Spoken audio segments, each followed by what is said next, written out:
They have It short seems legs impossible. and like what do you mean they can gallop? I can't Okay, even so gallop. oh my God. Okay, I'm sorry, but I am actually watching a video of it, and they are galloping like a horse, dude. They're galloping. They're so fast. Hi everyone, welcome to the Synergy Podcast. My name is Justin. And my name is Emre. Today, we're going to be looking at comments for the question, what are some very creepy facts from the subreddit AskReddit?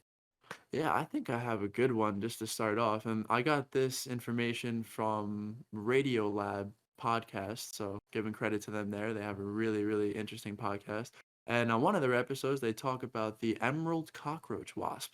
You may be asking yourself, oh, just a regular wasp. Nope, it's not. It gets onto a cockroach and it parasitizes it. It injects it with its little eggs, and the wasp will force the cockroach into a hole. The cockroach will be kept there as like a half alive, half dead zombie cockroach with little baby wasps in it. The wasps will then hatch from the eggs inside this half dead cockroach and then use its insides for nutrition. And when it's big enough, it emerges from the carcass of the cockroach as a new emerald cockroach wasp. That's terrifying. Like, I already don't like a wasp. I mean, like, I love bees, of course, save the bees and all that, but I'm just saying, wasps are not the same. I mean, I They don't are like, aggressive and mean. Well, thank God we're well, not roaches. That's good. yeah, right, exactly. You're not a roach, don't worry about it. But what you should worry about is my creepy comment, which is basically parasites. They're terrifying, okay?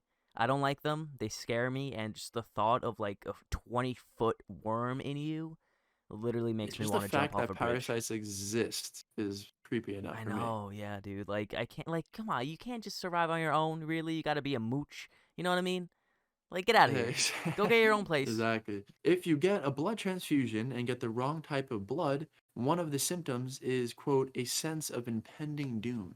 Yes. Yes, 100%. That makes sense. It won't be less blood, but it'll be like a bunch of dead blood cells not carrying oxygen. So, in short, you'll pretty much more or less suffocate to death from the inside, which is terrifying. Yeah. Good thought. My EMT instructor has told me that, when your patient tells you that they think they're going to die, you have to believe them 100% because they're probably Yeah, right. like nobody knows their body better than you. You know, when you feel good, but if something feels wrong, you should just like really listen to your body. When you happen to be murdered, there's only about a 40% chance that your murderer will be found and punished. Edit. A lot of people are asking which country I'm referring to. This is a worldwide approximation. There are obviously countries with higher percentages of solved murder cases, but also some with even lower. For example, in the US, there's about a 40% chance to get away with murder. In Mexico, 90% to get away with it. Organized crime, the overall amount of crime in that area, and wars play a huge role in this. That's a lot of dead people with like nobody to account for the crime.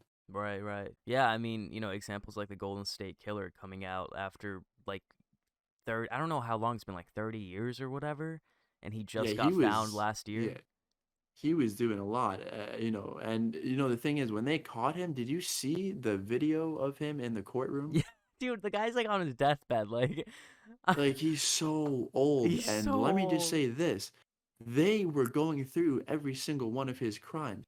That is like this guy's wet dream is to hear that Oh on my live god. freaking television about every single thing he did for the whole world to see it and hear it. Like he's probably thinking this is the best thing that ever happened to him. Bacteria and viruses can be frozen for millions of years and still be viably infectious, and having never encountered humanity before, could have no end of catastrophic results should they be uncovered and manage to infect a person or animal. Not to worry though, it's not like millions of ancient pathogens are currently trapped in permafrost, which is now melting bit by bit each and every day. Oh, great. Great. Yeah. I guarantee Like, you COVID with something like this. The mutation rate of COVID is ridiculous. It's ridiculous. it's really, really crazy. Also, like, who knows what's trapped in those glaciers and permafrost and Right, everything? Like, right. so many things. Like, this comment is correct. There are a lot of very, very, very durable bacterias and viruses out there that are just made to survive for that long in really crazy conditions. Now they're just melting and getting out, maybe infecting a penguin or whatever. Like, who knows how that stuff will get carried and traveled? Like, that's how big virus outbreaks happen. Bacteria Right. outbreaks Yep. happen. Is like it happens somewhere where you never think it's going to affect anybody else, and then all of a sudden it starts spreading. That's a Yeah. terrifying thought. No. Everybody thought we were gonna blow each other up with nuclear bombs, but like more than likely, if humanity Yeah, was gonna get yeah. wiped out, it would be by a freaking virus or bacteria. Oh, 100%. Yeah, no. Get out of here with the nuclear war. It's going to be bio war. One day, years after you're dead, the last person alive with a memory of your existence will have thought of you for the very last time. Wow. You know what's weird? I don't actually find that to be creepy. I'm like, okay, Really? yeah, I don't mind. All right. You think it's peaceful? Yeah, it's the cycle of life, you know, like for me at least. Like for some people that's a terrifying thing, but for me it's just like natural cycle of life. I will eventually be forgotten and I don't mind. I mean, yeah, I guess that's a nice way to look at it. Yeah. Yeah. Also, you won't be around to like To know realize that. that you're being forgotten. Yeah, exactly. So, one reason that crows and ravens are associated with death is because they would often follow armies as they marched to battle. Being both carrion birds and extremely intelligent, they realized that a large group of armed men marching on one direction meant that there would be a tasty meal of corpses to eat soon afterwards. Dude, that's so smart, though. But I wanted a pet raven so bad for the longest time. I was like, these are one of the smartest animals I've ever seen, like videos or ever heard about. You know what's really funny though? We have crows in my college, and what happened once they were, I guess like years ago, they were doing research on the crows and like what they remember and how their intelligence was. And I guess like one researcher was just pissing the crows off, like throwing seeds and stuff at it. And the researcher came back 20 years later, and the crows were still attacking her because like they still remembered her. Those are probably my favorite bird. Like, although it's probably not ethical to really have them as a pet, I would love to, though. I would love to have a lot of things as like a pet, but I know it's wrong. If I ever get the opportunity to rescue a raven, you better freaking believe I'm gonna do it. Do it. You'd be like playing Pictionary and stuff with it. Yeah, that's so funny, dude. That's true. They're so smart. There are more creatures in your mouth than there are people on Earth. Yeah, dude, that is crazy. I mean, do you want to just talk about your little science project that you've been doing? Yeah. So I am taking a microbiology lab right now, and you have to just find different surfaces to take samples of and grow them in a petri dish. And so I swabbed a friend's mouth, and it grew like crazy. Like so many bacteria grew. And right there is to me like the prime example. Like you could just hear about it, you could read about it, but when you actually take a sample and you grow the inside of someone's mouth on like a plate, it's a really weird experience. It's like a galaxy of just bacteria. Crocodiles can gallop like a horse. What? I don't like knowing this, so I'm cursing you people with this knowledge as well. Fortunately, alligators cannot. Okay, I'm Yeah. just. What? So do they use their tail? Like, what a. Yeah, the idea of a crocodile galloping like a horse is hilarious. I don't But believe also it. so No, scary. You're yeah. trying to run away. That's impossible, it almost seems like. They have It short seems legs, impossible. and, like, what do you mean they can gallop? I can't Okay, even so gallop. oh my God. Okay, I'm sorry, but I am actually watching a video of it, and they are galloping like a horse, dude. They're galloping. They're so fast. Oh, no Yeah. way. Bro, they're literally galloping. The answer is yes. Crocodiles can gallop. And yes, it is funny but terrifying. UVB 76, also known as the Buzzer, is believed to be a Russian shortwave radio station. It has been mysteriously broadcasting the same signal since 1982. No one knows where the signal is coming from or why. It sounds like a low buzzing with the occasional Russian voice transmission. What the heck? I wonder if that's like a code for something. Since And like we 1982. think it hasn't changed, but maybe it has been changing and we just don't know what we're looking for. Why are you wasting that much energy to just keep it going for like All decades? all yeah, all signals have a source, right? So Right. that's the creepiest part. But So, ladies and gentlemen, this is the station. wow, that really does sound like a hair buzzer. Yeah, that's it. That it just Emma, does are that you forever. are you cutting your hair right now? How'd you know? Is your barber Russian? We tell no one. Imagine being totally aware of someone performing CPR, but you physically can't move or respond. Well, that's what happens when you get bitten by a blue ringed octopus. You have approximately 6 minutes between being bitten and someone starting CPR to keep your heart and lungs functioning to ensure you survive, all whilst be totally aware of what is happening to you. Neurotoxins are fun. Oh God, that's awful. I actually saw a blue ringed octopus in an aquarium. They're really cool looking. I mean, like again, I was a lot younger. I don't support aquariums really, but it's really small, really small, which makes it even scarier. Really? Huh? Yeah, they're not big. They're not big. Where are they found? Oh, I guess No. I'm not gonna. Australia. Oh, thank God. Okay, I thought you were gonna say like the frickin' like Arrow Ocean. I was like, okay, great. Your sink. No. Oh wait, speaking about sinks, Justin, I have to. Okay, personally, I think this is creepy and disgusting. People that just like throw their chicken in the sink and wash it and season it in Ooh. the sink. What is wrong with you? Why? I mean, okay, if it was already not bad enough that they were just throwing that chicken in the sink like that, it's even worse that they're seasoning it in the sink. I I mean, like, what are we know. do? I don't know if you think you're boosting your immune system, but just take some freaking probiotics, okay? This might not be very creepy, but there are no laws against cannibalism in the USA. You might be arrested for something else, but not for cannibalism. Edit, I would like to clarify that I am in no way a practitioner of the law. I don't know the specifics of what you would be arrested for. This is just a random fact floating in my brain. Oh, So, um, who's ready to open up a new restaurant?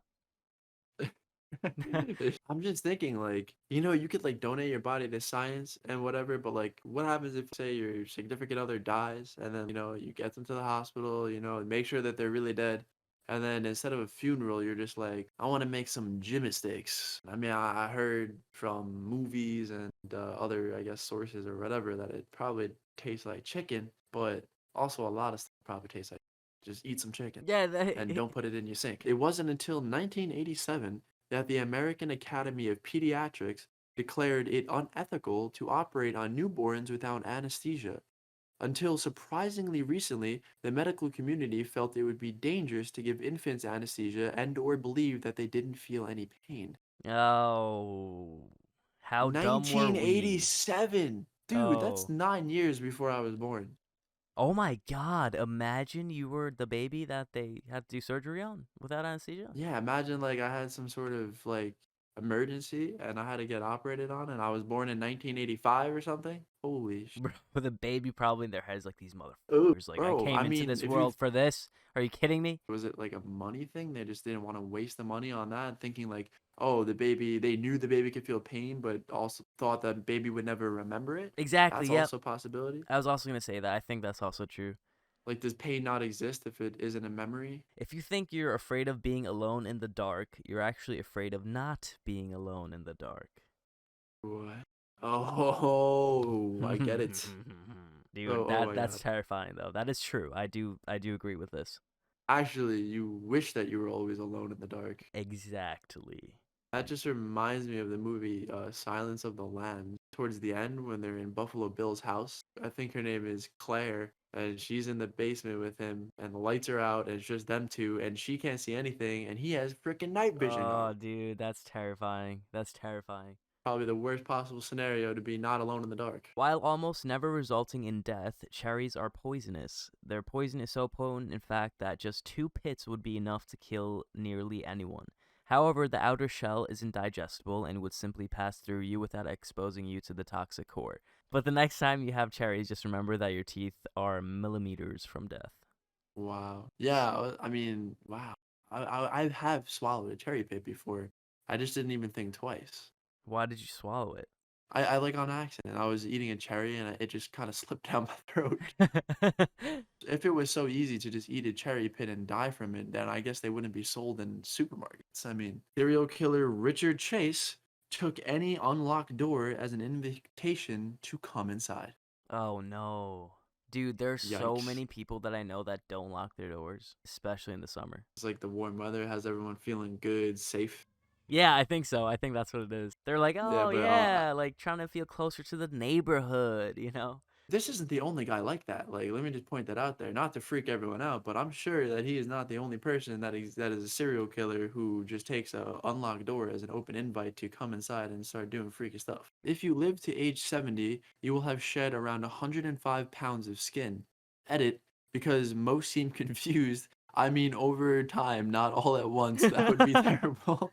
I was like, damn, you figure looking good. 105 pounds, that's like a person right there. Yeah, I That's was like a gonna say, teenager. that's like, yeah, that's like my sister. Imagine seeing that skin all in like one pile. Oh, that's Yeah. so just it would just be dark gray, Yeah, nasty. yeah, and like way down dense. Bodies don't splat or fall apart if they've been fallen from a building. They bounce. The farther they fall, the harder the impact, the higher the bounce. Ugh. I thought they would splat, honestly. Yeah, I mean, I didn't think they would splat, but I think like some limbs might fall off. Like I would say some bounce, but not like a bouncy ball, not like a basketball. I think Not like a basketball, but like it's gonna almost like be a a skip. yeah, it's gonna be a dense bounce, which is Yeah, even that's like scarier. there's like a vivid image burned into my head now. Yeah, yeah. Thanks for that. No problem. If you put a light bulb in your mouth, it's literally impossible to pull it back out. This fact constantly haunts me, and now it will haunt you too. Do Oh, not no try this way. at home. Never. Never. You're gonna find yourself in a really, really messed up situation. All I'm thinking is like after you get it initially in, like the light bulb becomes thinner, obviously, towards the part where you screw it in. Yeah, So it'll just like kind of slip in and then you're screwed. yeah, Oh. exactly. That's all we have for today. Thank you for joining us. Catch us every Tuesday and Thursday for a new conversation.